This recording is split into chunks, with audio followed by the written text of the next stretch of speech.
holiday season, you might be looking for nutritious, convenient meals to keep you energized on jam-packed days. Factor, America's #1 ready-to-eat meal delivery service, can help you fuel up for brekkie, lunch, or dinner with chef-prepared, dietitian-approved, ready-to-eat meals delivered straight to your door. They just drop them at your door, people. You'll save time and eat well. You'll stay on track with your healthy lifestyle while taking all of your holiday to-dos in stride with good meals in the tum-tum. If you're too busy with all this stuff, these meals are easy. Easy to get done. They taste great. All you've got to do is head over to factormeals.com/expandingreality50 and use code expandingreality50 to get 50% off. That's code expandingreality50 at factormeals.com/expandingreality50 to get 50% off. This podcast is sponsored by Skylight Frame. If you're looking for a great holiday gift, there is nothing more meaningful than a Skylight digital picture frame. Skylight is a touchscreen frame that everyone in the family can send photos to from anywhere, and they'll pop up in seconds. It is the perfect gift for new families, parents, and grandparents, or anyone who has all of their photos stuck on their phone. With Skylight, you can actually preload photos before you give it as a gift, without even opening the box. Once it's unwrapped and plugged in, the frame will light up with all those special memories. Surprise your loved ones this year with a beautiful Skylight frame, now available in multiple sizes and colors. Grab yours today because they're very popular and sell out around the holidays. For a limited time, you can get $15 off your purchase when you go to skylightframe.com/Mary. That's right. To get $15 off your Skylight frame, just go to skylightframe.com/Mary. That's SKYLIGHTFRAME.com/Mary.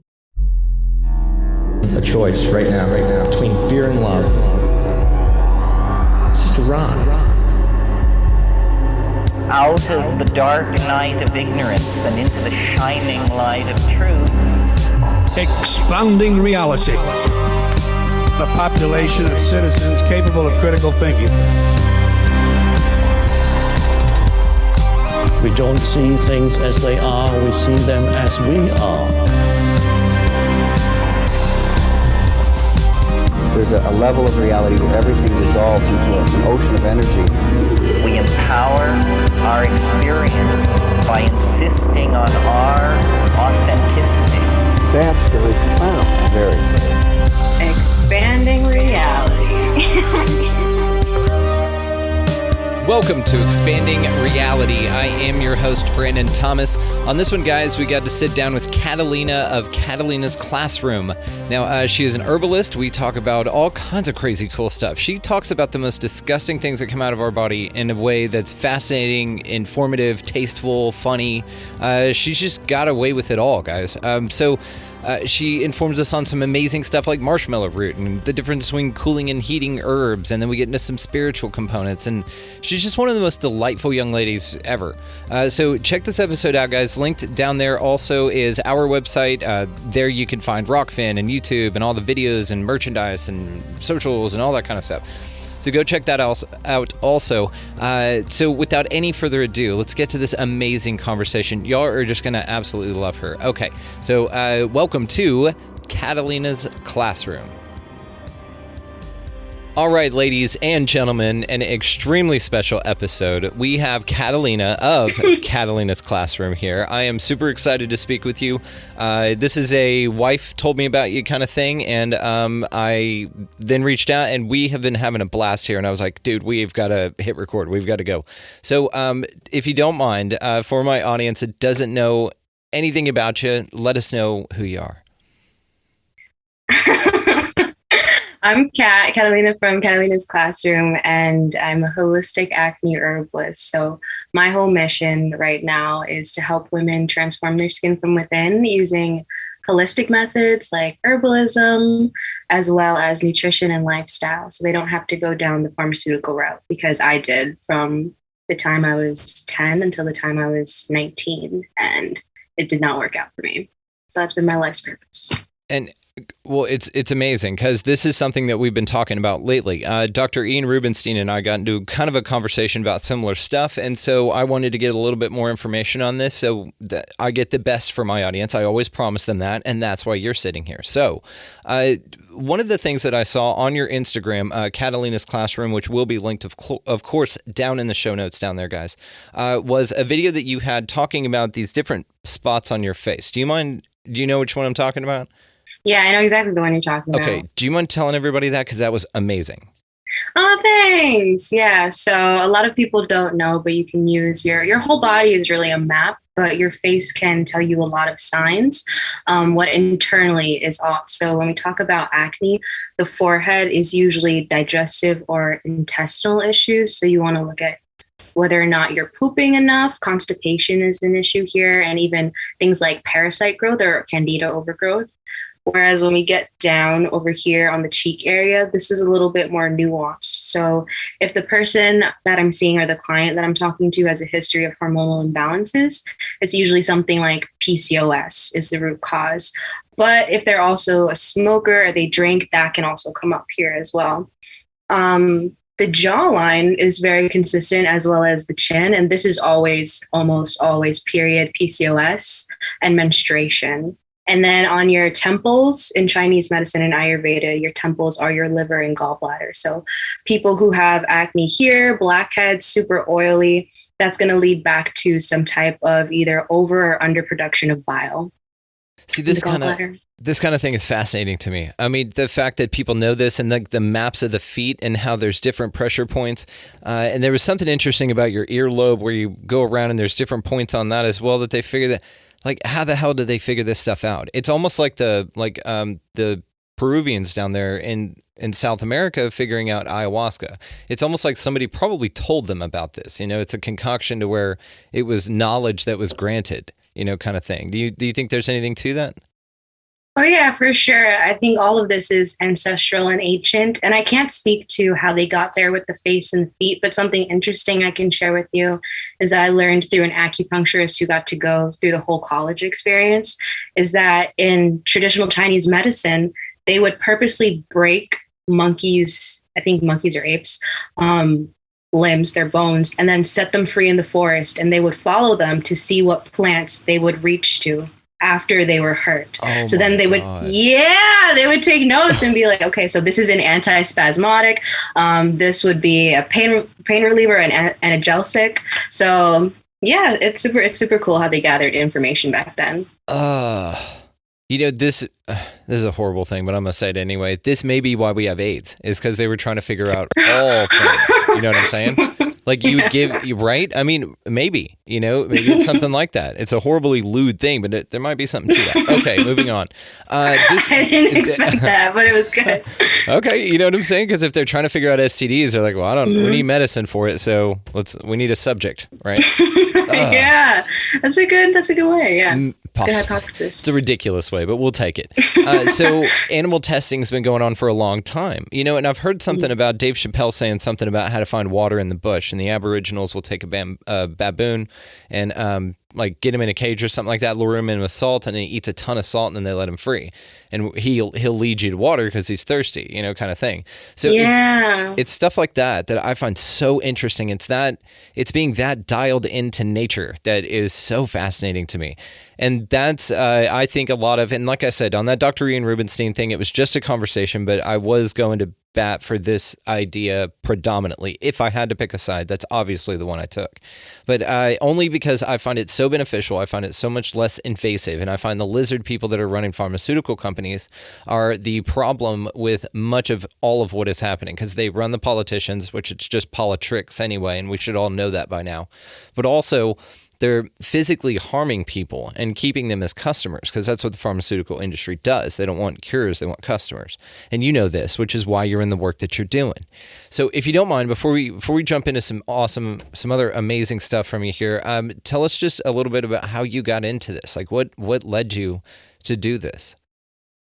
So like I mentioned before, I struggled with acne since I was 10 years old. So Well, from fifth grade and forward, it just got worse and worse. I would get, instead of just, those red bumps that you get, I would get cystic acne, which are nodules. They're the ones that you can't pick or pop.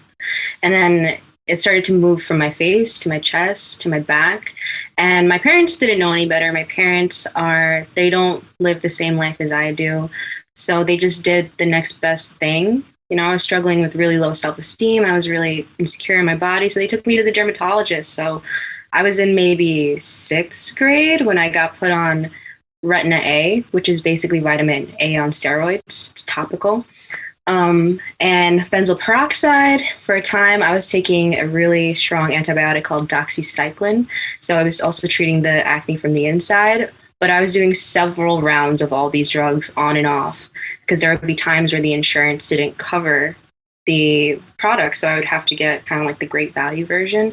But I would go months without having these products, and then my skin would break out even worse. So it was just this constant cycle of my skin is clear, I can't afford it, now I'm breaking out even worse. And that went on for almost 10 years. And then it wasn't until I left high school and then did a gap year and then went to community college where I started talking to more people. And with that, I started exploring nutrition. And that's how I found veganism and going plant-based. And that didn't work for me. So I was like, there has to be something I'm missing. And then that's how I found Organic Olivia, who's a really great herbalist. And she had documented her whole journey of healing her own acne internally. And that's when I found out about herbalism and parasites in health. And then from there, it just took off. And that's how I got here. It's incredible. And for the audio-only audience, you heard that story about the acne. Go to YouTube. There'll be pictures of her up. She's got like the clearest skin I've ever seen on anyone on the planet. And you did this all by 86ing all of the stuff that the doctors were trying to do for you. And then you went to the old school ways of going about it with the herbs. Oh, yeah, all of it. Oh, and I also forgot to say, I was also on antidepressants. I was on Lexapro too. So a lot of this was also a mental health journey as well. So I'm not reliant on any antidepressants, which I don't judge anyone that is, but it wasn't for me to be reliant on all these medications. So it was very mind, body, spirit to get here. Yeah, because it's always a combination of things, right? There's no one magic pill. It's a lifestyle adjustment. It's diet, it's mental health, it's physical activity. You've got to also incorporate the herbs, but it's like an infinity gauntlet of everything you need to do, right? You got to have it all together to make changes. So what path do people usually come to you for specifically? They come to me, the majority of clients I've gotten are usually struggling with PCOS. So that is polycystic ovarian syndrome, I believe is the last one for S. But it's where you can develop cysts on your ovaries, but it is also at its root a insulin resistance issue and a androgen and testosterone issue. So these women have really elevated stress levels. They're constantly on the run. They, on a more like woo-wah-wah note, they also have very poor boundaries. But because of the, not estrogen, the androgen levels, they're breaking out in acne constantly. So and hormonal issues, how I like to say it, hormonal issues are never hormonal issues. Hormonal issues get to be hormonal issues through gut issues and mental health issues. So they also come to me with digestive issues like constipation, diarrhea, IBS, candida. I see a lot of people who it's like you said, it's never just one thing. It's a plethora of things. But I would say I mainly get women who have digestive and hormonal issues. Okay.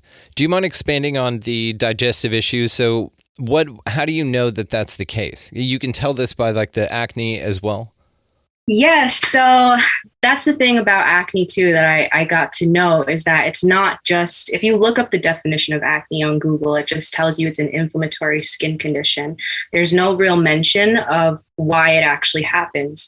And that's another reason why I got into this, because I wanted to know why it was happening and what dermatologists just don't have the education on. What holistic medicine does, or holistic wellness does, is that acne happens because your skin is a detoxification. It's an emunctory organ. So when your other detoxification pathways like going to the bathroom, your bowels are backed up, it's going to come out through your skin. And I had an ex-boyfriend who was like, so acne is just pooping through your skin? Yes. So anytime I see someone who, anytime I see somebody who's suffering from very severe acne, that's always a sign that you're not using bathroom properly. And a lot of people don't know that they're actually constipated either, because we're taught, you go once every 2 days and you're fine. And that's not true. You could call him shit face. I mean, it's like another appropriation for that. It's so crazy to me. So based on acne. So do they come with you just with acne or just with stomach issues, and then you can tell them about the acne, that they have that as well? So that's a really great question. How I do it is I have to ask them. I have a whole consultation. I don't know if I'm allowed to say that, if the FDA is going to come knocking on my door, but we have a meeting where I ask all these questions and I put all of the puzzle pieces together. So when you go to, I don't know if you've ever been to a dermatologist, but when you see a doctor, they're just like, well, take your temperature, take your pulse, how are you? Whatever, take this. When I sit down with my clients, I'm like, okay, well, what are you eating every day? Do you notice after you eat a certain food, are you rushing to the bathroom or are you backed up for days? I ask questions like, because also for women, your menstrual cycle can tell me whether or not you're having gut issues or if you're eliminating properly. So for example, a woman who has really tender breasts the week before or during her period is likely to have estrogen dominance. And estrogen is a hormone that's only released through pooping. So if the woman is not pooping every day or on a consistent basis, all that estrogen is actually being recirculated into the body, therefore causing all this discomfort. So I can tell then, okay, this person, their metabolism is slow because they wouldn't be experiencing this if they were eliminating properly. So it's all a bunch of puzzle pieces that I have to put together. I don't know if I explained that correctly. Yeah, you did great. That's amazing. Okay. No, that's an incredible way to put it because it makes so much sense. And I didn't think that I would invite a menstruation type of conversation on the show, but you know what? You made it fascinating somehow. Cool. Yeah, I mean, good on you, right? So whenever you look at something like their acne, is it always gut stuff, or can you tell other things by looking at their face? So also when we went over the face map, the liver is a huge thing too. Also knowing, so it's different if somebody has super oily skin from an herbalism point of view too. If someone's red in the face and super oily, to me, that means that they have more of in Ayurveda, it's called Kapha Pitta. So there's an oil excess and there's a heat excess. And this usually means that the liver is really hot too. There's a lot of internal heat. So this person is probably super stressed, very type A. They'll have more diarrhea than they will have constipation. Or if they have constipation, it's the hot type. So for me, that tells them that they need cooling herbs or a cooling way of nutrition or lifestyle. Hope that answered that. No, you're batting 1,000 here. Okay. I didn't know this was so interesting, but you're making it interesting. It's fascinating to me. Thank you. You're so kind. So the ancients were back there talking about acne back in the day. I feel like it was less of an issue, depending how far back we're going, but definitely. Expand on that. I feel like especially with the way the world is now because of our food and as well as all the pollution and the plastics and endocrine disrupting chemicals and materials that we have, we're a lot more susceptible to being ill and our bodies responding in that way. Whereas I feel like it was a lot easier back in the day to just, have better health because you had more access to living outdoors. We weren't exposed to chemicals 24/7. You had a better sense of community too. You didn't have social media also, that portion of constantly comparing yourself. It was just a lot. It was a healthier way of living. Yeah, from top to bottom, right? I mean, and even the social media part, the psychological part, I'm glad you put that in there. Again, awesome. Absolutely fantastic. So what is one of your favorite herbs to work with? What's a go-to for you? I would say the first herb I ever started working with was ginger, way back 3 years ago when I first got into all of this. And I really love ginger because it's known as the universal medicine in Ayurveda. You can pretty much give it to anybody and they're going to see improvement. It's a bit of a warming herb, and I like it especially because I notice that a lot of the people that I work with, they often feel very stagnant or slow in life.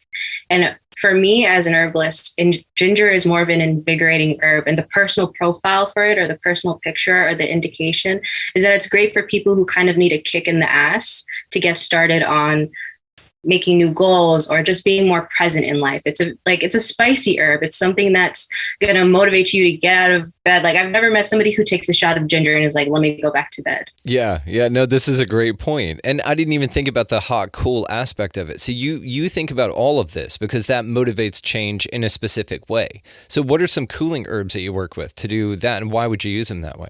So cooling, I'll give you marshmallow root. Marshmallow root is a super cooling. It's also a moistening herb.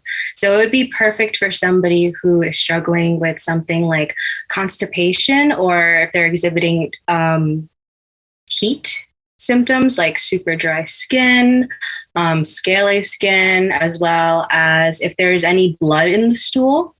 What it is it's a mucosal. It has an affinity for the mucosal membrane. So it does a couple of things.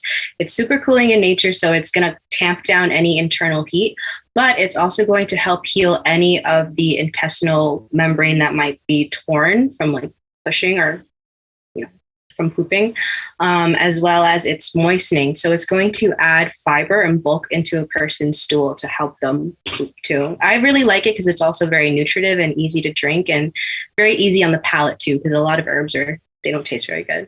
Okay, and marshmallow root, do you have a directory of these on your website or on your Instagram where folks can find more information about this? Do you have a resource? Yeah. Okay. So I have a Patreon too. So people are going to be, I'm going to start posting on that more. So with more of the questions that you're asking on what's a good herb for this? And get into some, specific topics that people really are curious about, because I've got a ton of questions about this. We grow a little ashwagandha out here. I don't know what the hell to do with it, but my wife started growing it and I was like, yeah, let's do this, because we've got it. So why not? And then there was something else. What do we do? We've got the aloe and stuff like that. We're big fans of that. I left a bunch of dandelions alone. I did not mow them. Tell me a little bit about turmeric specifically, because you hear a lot about it, and I love the hell out of it, and I know just a little bit about what it does, but I'm sure you could blow our minds with it, just like everything else you've been doing. Oh, thanks. So I've made a couple of posts about turmeric, because that was also another herb that I began this whole journey with. It's a very hot herb. It's a very stimulating herb, and it's known as a cholagogue. So what it does is that it stimulates the bile from the gallbladder. So if somebody is really struggling to produce bile, which is your body's natural laxative, if they're constipated, them taking that would be really helpful in aiding with that. Aside from being a cholagogue, turmeric is also I believe it's bitter in its profile. So it's also going to help stimulate any digestive enzymes to help you break down food for meals, which is really cool. And then it's also touted as anti-inflammatory for its plant constituent called curcumin, which everyone is a huge fan of. It's responsible for so many things. There's so many studies on how it helps with Alzheimer's, dementia, PMS, the list goes on, joint pain, so many things. But for women, turmeric is also really great for being a circulatory stimulant. So if somebody has PCOS or just really late periods, they would be able to make an infusion or a tincture of turmeric, and taking that a few days before leading up to their expected period would help circulate any stagnant blood in the reproductive system. Trying to think if I'm missing anything else. Oh, another really cool fact is that any herbs that you see that are yellow or orange tell you that they have an affinity for the lower chakras. So so yellow orange. So it's going to stimulate, the gut, which is the solar plexus, and then the orange, which is sacral, which is your reproductive organs. Okay, so keep going. Is there something for all the chakras? Probably. I don't know too much about it, but I can tell you for a fact, like things like hawthorn berry, which is red, that correlates with the heart. It's really great for people who have cardiac issues, but also on a more like woo-woo, wah-wah spiritual type of deal. It's known as a heart opener. So it's good for people who are struggling with grief. So all herbs also have that mental component as well. And for turmeric, since it's a weed, it's great for people who can be stubborn and do like a lot of hard work, as well as it's going to help It's gonna help do the dirty work. It's gonna help those foundational organs like the gut and like the liver that are always working 24/7 to keep your metabolism up. So damn interesting. This is so cool. Okay, so of Oh, course that'd be kind of interesting. I'm telling you, this is fascinating. So, should somebody take turmeric every day? Because that's part of my morning regimen. Is there one vitamin or rather herb or anything that you can consistently take or is recommended to take daily? Yeah, so in herbalism, there are first, second, third, and fourth degree herbs. A fourth degree herb is considered toxic, but it is medicinal in small amounts. So something like Iris versicolor, which is also a cholagogue, it stimulates bile movement like turmeric, but since it's so strong, someone should only take like 2 drops. Whereas turmeric is more first degree, second degree, which means you can use it as a food, which means it's perfectly safe to use on a daily basis. But once you start moving towards herbs that are a little bit more rare and exotic, and stronger, like black walnut hull, oregano oil, even those things should not be used on an everyday basis. But a good rule of thumb is if you can use it and eat it on a daily basis, or it comes in a spice, feel free to have at it for the most part. Okay, that makes sense because they don't govern the spice. Okay, that's a great point. That's an awesome way to look at it.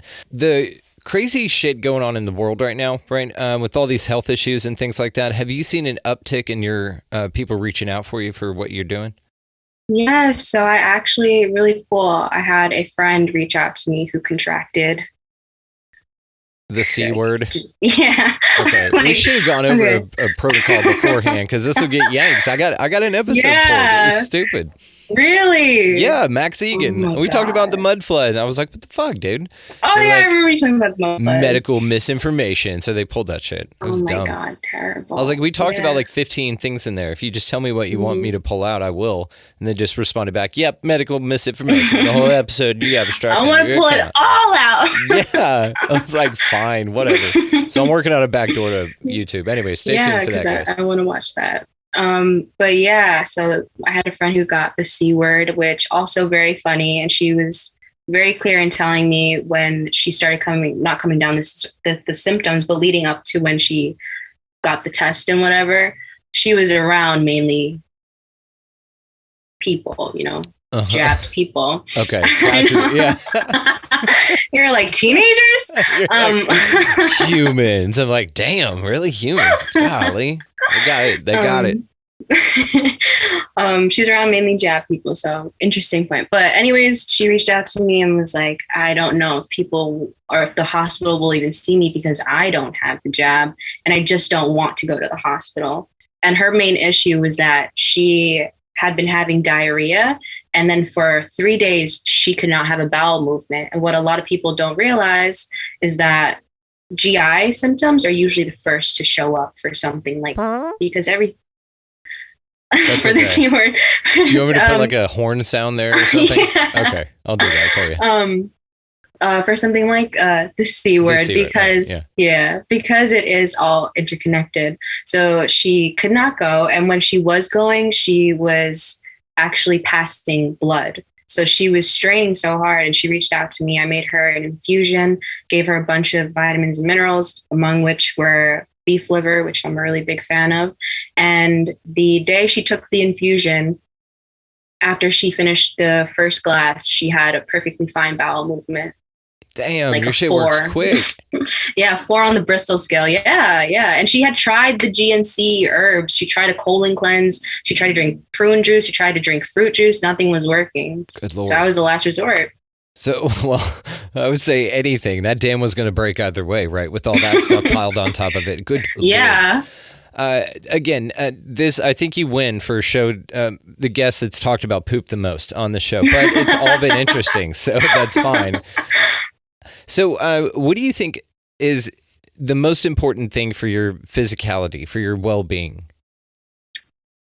My gut answer is the gut. The guns. Love it. But also, it really does start in your mind. I feel like there's a lot of people who eat perfectly and they are, gluten-free, glyphosate-free, but they still don't see any progress because up here and in here, they're stuck for some reason. Yeah. What grounds you? What grounds me is going outside. I love putting my feet in the ground. I love spending time with my family. And a lot of, at least as of lately, it's been reaching out to people and being vulnerable when I am having trouble. And I've noticed that a lot of people who don't see the progress that they want to see is the most emotionally constipated people. It'll be the people where I'm like, hey, how are you doing with your protocol? They're just like, I'm fine.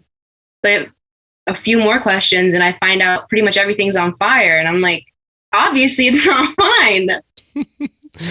Emotionally constipated, by the way. I might title this episode that, because that's brilliant. Again, the shit references keep coming up, but you're really good at them. So we'll take it. You know, it's tasteful. So that's good. Okay. Well, whenever people talk about the phones and things like that, do you think that there's anything to being in too close of proximity to like blue light or anything to that? Oh, absolutely. I don't personally know the science behind it, but that's the thing with my practice. Sometimes I just know stuff and I'm like, I'm not going to do it because, again, going back to the ancients, going back to our ancestors, they were not around this much Wi-Fi. They didn't have Wi-Fi. They didn't have all of these issues and they were having babies like it was nothing back then by the 20s. Nowadays, infertility rates are going up and you see more and more of these cell towers going up. You see more and more people attach their devices, putting them in their pants. There has to be some type of link. Yeah, for sure. There's a guy named Arthur Furstenberg that wrote a book called The Invisible Rainbow, and you should definitely check that out. It's pretty heady. There's a lot of like science and math and shit in it, but it's really, really good. And it talks about this idea that pandemics kick off whenever new technologies are rolled out. So it really correlates to it. It's a fascinating read because it goes right down the list.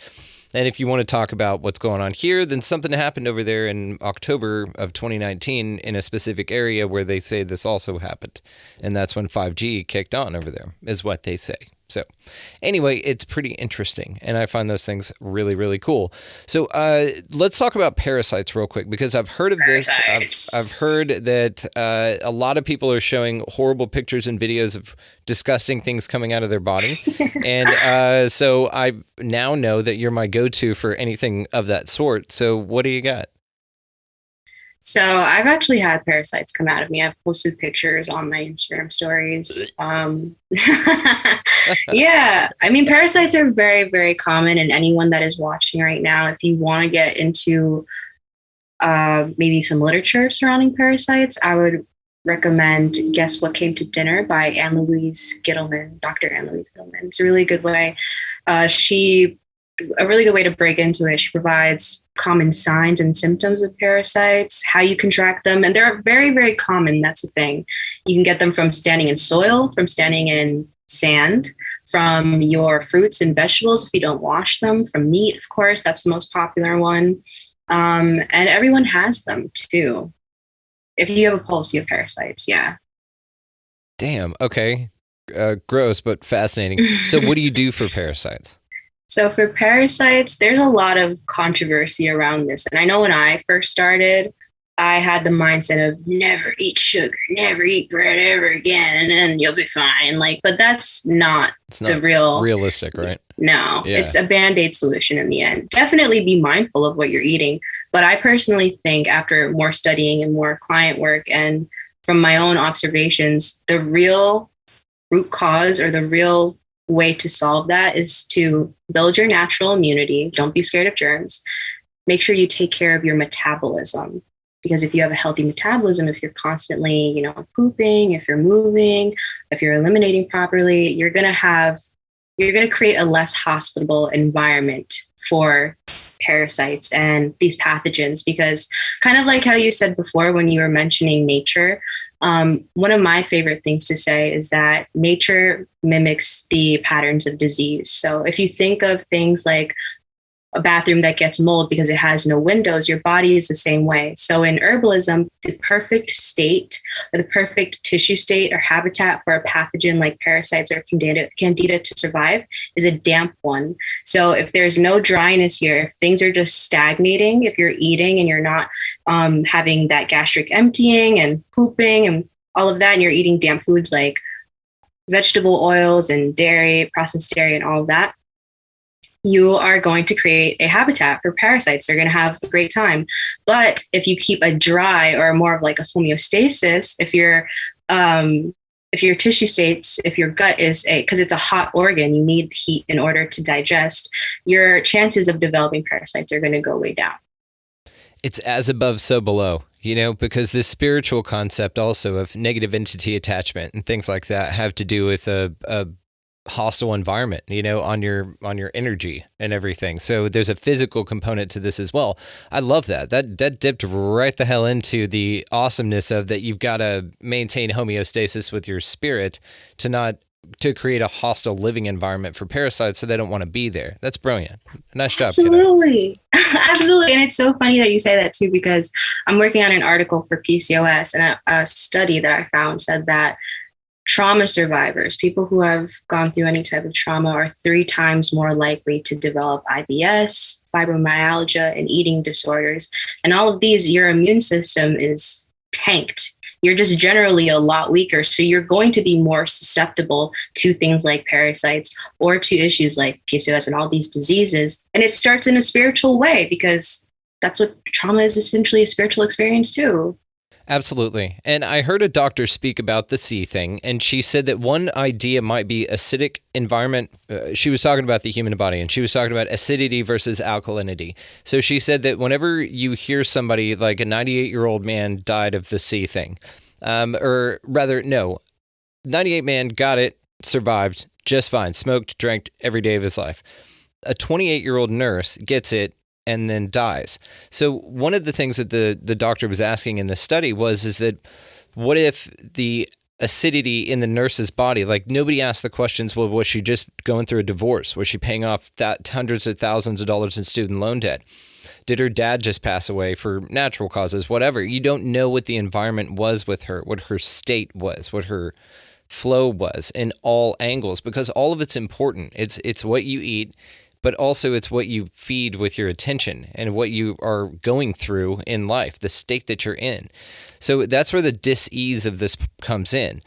So, I mean, the interesting part about all this to me, too, is that a lot of it's psychosemantic. A lot of it's just got to do with your mind. A lot of it you can just make up, or like we talked about placebo effects with Dr. Rubenstein. But it's interesting to me. So what do you think, is going on with this thing? Because do you think that there's anything to that maybe it's just the person's disposition has a lot to do with the survivability of pretty much damn near anything, right?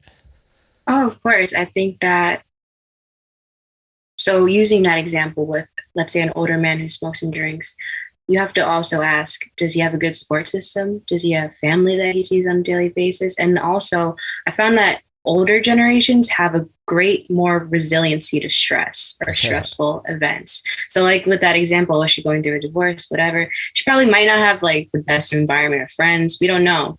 But I definitely think there's some truth to that. I think that it's all different because there's so much going on in health. There's so many moving pieces, but for sure, a mental part has a huge part to play in it, because you can also see it. I think that also speaks volumes for the people who have been going out and living their lives and haven't had anything happen to them. They're also not living in fear. They're not in that mental space, that internal space, as opposed to, I know people who were wearing masks outside who got VID and who are doing all things right, but they're constantly scared, who still got the virus. Yes, I have this as a theory as well. If you're so scared of something constantly, it happens to you, right? People that are scared that they're going to get in a wreck all the time, they wreck way more than anybody I've ever met. And it's dumb shit too, like little stuff, nothing threatening, but enough to terrify them and to make it a self-fulfilling prophecy. Like, see, I knew it. I knew this was going to happen. But the same thing can be true about the other way. You can know that you're just fine and that shit out there doesn't affect you, and that it doesn't have to. So it just seems like mentally there's a lot that goes into it as well. I do find that that's got to be a strong part of this. It has to be, because like I said, your disposition, I mean, the way you're vibrating, that changes you physiologically. Now, herbs help in all of this stuff, and I think that there's a strong validity to it as well. I think that it's very, very important, and I think that's something that's been working for thousands of years with no agenda. Like no shamans, got something up his sleeve to trick you. He's in it to help you out, right? So that's just how I feel about the whole damn thing. So let's get a little woo-woo, right? Do you want to do that? You want to have some fun with it? Let's get woo-woo-wah-wah. Come on. I like that woo-woo-wah-wah. Okay. So what the hell do you think's going on here? What do you think this is all about? Oh, with just everything. The whole damn thing. I wish I could tell you. I feel like a lot of it is money because I've been seeing those articles coming out about how much has been making since making the V's. I think that at the end of the day, it is a huge money grab, but I personally also think it's about freedom. And I'm not trying to be like a QAnon freak right now, but it's true. I've spoken to some people I actually spoke to my friend's grandfather who escaped socialism, and everything that he was talking about how they do things little by little to take away from what you're allowed to do. And I mean, look at Australia, I think that it's a power grab and it's a money grab. As well as I think it's extremely divisive on a mental and spiritual level. You see family separating for their differing opinions. You see people starting fights, attacking others in public. In Bath and Body Works, I don't know if you've ever seen that video. No, this lady got her ass beat because because she wasn't wearing a mask, but it's that serious. And I feel like someone or some people out there are just like sitting back, just watching, like, could not agree more. This is what resonates with me as well, that it's very deliberate. There's something going on. The divide and conquer tactic is working very well as the heat's getting turned up, on the analogy that, the frog in the boiling water, right? It'll die if you just turn it up slow. And yeah, that is how these types of things take over. I've got a spiritual feeling that it's all going to work out. I think we're going to be fine. I really do. Yeah, I feel like we're winning. I feel like it's the last-ditch effort of a dying beast, and I think that it's done and it's over. There's a lot of astrological things going on right now as well at this time, like mirrors like the French Revolution and all kinds of crazy shit. But I think people are over it. I think this mass awakening has been fueled by the lizard people that have been running the world forever, or in known history, right? I don't think it's always been like this, but and we're just over it. We're over trading our time for money. We're over somebody else, being a piece of shit to us because we have a boss that says we have to do that. It's an interesting psychology, I think, that's changed with this mass awakening. I think that's what it was all about. And what's ironic about it was the regime that just pushed people too far. If they'd have just left well enough alone and kept the power that they had and not been greedy, they probably would have been fine, and this model would have gone on for quite a while. But I think the ramping up has kicked this into overdrive, and I think that that's it. I think it's over. Well, that makes me feel better because I feel like I talk to a lot of people who are like, it's never ending, man. Better get ready, which, of course, stay ready so you don't have to get ready. I believe in that, but it's always better. I feel like it makes me feel happier, of course, to hear people say, I think everything's going to be fine. Because I think, especially now, people are so used to catastrophizing, and especially even people who I know who were not originally political or they didn't watch the news, they're always dialed in now with something new. Just a lot of people feel really hopeless and helpless. So hearing this makes me feel happy. Yeah, and I mean, and if it is a march towards totalitarianism, we're not there yet. And so it's important to kind of keep the now in mind, tend the garden that you got. That's all you can do. Now, if they come knocking, it's going to be problems, but we're not there yet, and we know too much to let that happen. I think that this that everything that's going on, like I said, it's the death throes. It's like a dragon falling off a cliff that somehow has a bunch of spears, and he's throwing the spears up as he's falling off the cliff, and we're just kind of like, oh, band-aids, okay, we got it. And so it's not really like that threatening, you know what I'm saying? That's how I view it. And it is, and I could be totally wrong, right? I mean, who knows? But if I'm saying, what resonates with me, then it's that. And I'm a very conspiratorial minded person. Like I really, really go deep down the rabbit holes of that stuff. And I did Paul Revere this for a long time. I had to wake everybody up, and I was, you gotta watch this video, it's, but I don't do that anymore. I'm a lighthouse, so if you want to come find it, it's here, waiting on you. That's a good analogy. I'm not going to push it on your throat, Mm-hmm. So what do you think spiritually is going on here? What do you think the human experience is all about? I feel like I can only speak for myself. I think a lot of it has been releasing control. And from what I've noticed, that's what's happening with a lot of people who are a little bit more on the same page as I am. Because, like you said, you want to Paul Revere, you want to wake people up, you want to snatch the bad decisions right out of people's hands. But you have to take that step back and tell yourself, listen, you're not the boss of anyone except for yourself. So in a teaching way, or I guess in a teaching moment type of like finding the bright light in all this, I don't know the meaning. I think a lot of it for I think a lot of it for myself has been realizing that I can only control what I'm doing, and I have to let people make the decisions that they want to make, even if I feel like I know best. Yeah, it's kind of like the most altruistic mind your business in the world. Like you're just going to keep to your shit, right? And it's no big deal, but just like you do yours, you do you, I'll do me, right? And so I'm with you on this, but I think that this is a very personalized experience as well. And I'm 100%. I like the way that you put it, that it feels bad that you can't wake everybody up. The bigger part to that as well, and just the reason that I had to change and stop doing that because it wasn't good for me. So it was really toxic for me. It was like heavy, and I was like, and that's why when we talk about this stuff, I'll rattle it off. I can tell you a bunch of really interesting ways that the corrupt government of cronies, it's really just an organized crime syndicate running everything, has fucked everybody over and lies to them constantly. The only thing that does for me, and probably like you as well, because I completely agree, tend the garden you got. All you can do is what you can do, right? So if you take that on from those lizard people, then you're welcome to do that and experience that, but you don't have to. But that's the point, that's the way we can talk about it, which is amazing. So, what from your perspective is your mission here? That's a loaded question there. I feel like I don't know. Okay. Yeah, you haven't figured it out yet. There's nothing wrong with that. You're very young. It's okay. I mean, so yes, before, like I was saying, before we were on the air here, audience, we were doing the sheesh and all that good stuff. And she was reminding me, thankfully, that is still a thing. So then what do you think happens after we die?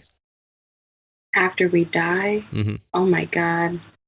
I wish I could tell you. I've gone through, so I think last year I probably would have told you that we, kind of like what you said in the beginning, we go to source, and if you didn't learn your lesson, you come back.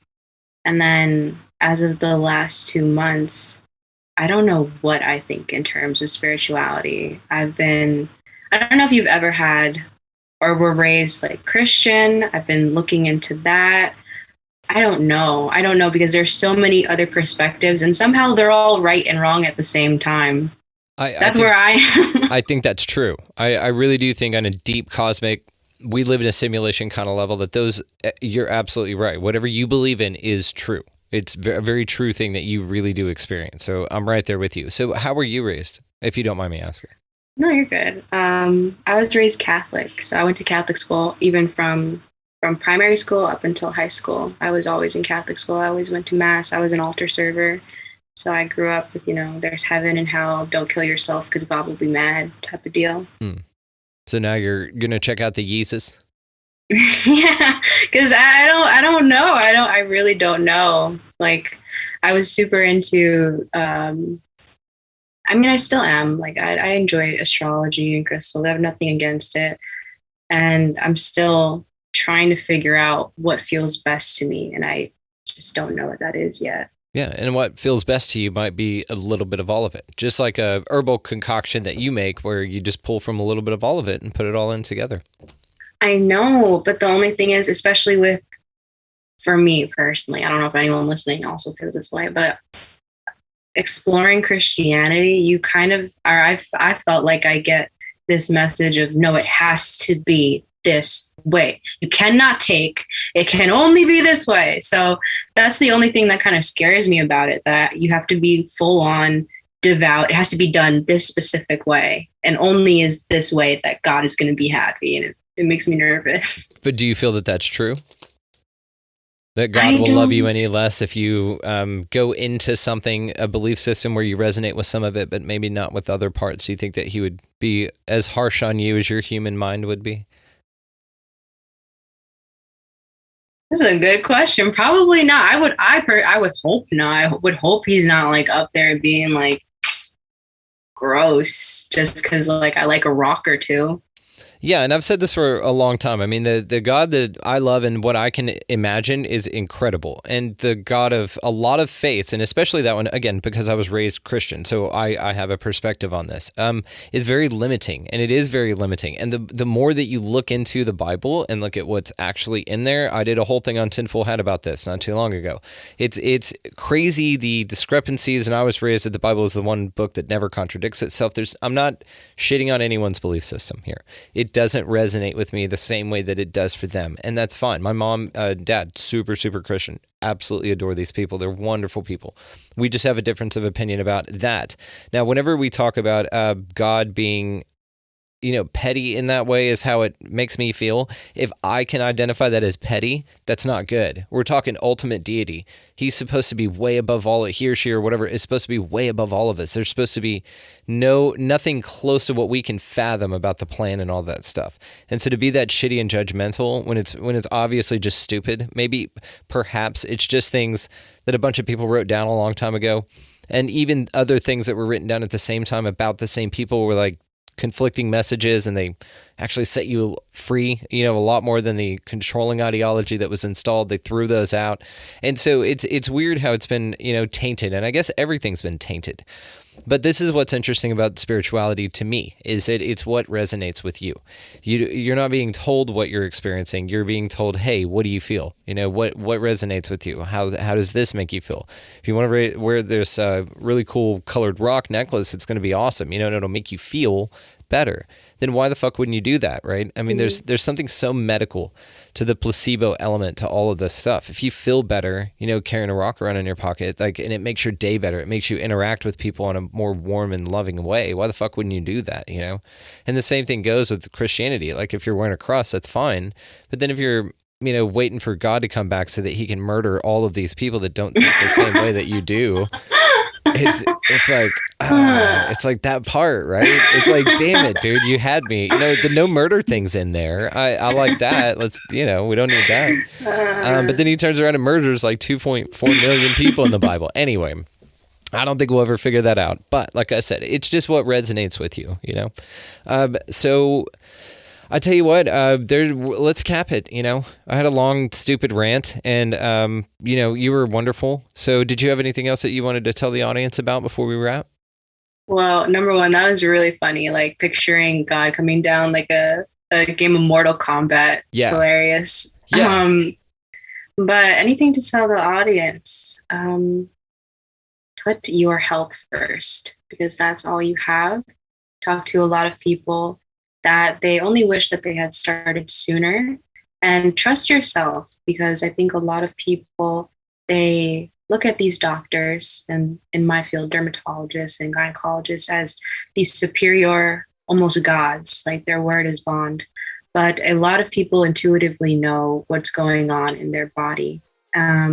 So don't let somebody who has a piece of paper, or even someone like me, just because I have a couple of Instagram followers, if what I say doesn't make sense to you, or you feel like there's something going on in your body, you're trying to get to the root cause of it, explore that, lean into that, and don't be scared of it, because all you can find is answers, and from there you can only go up.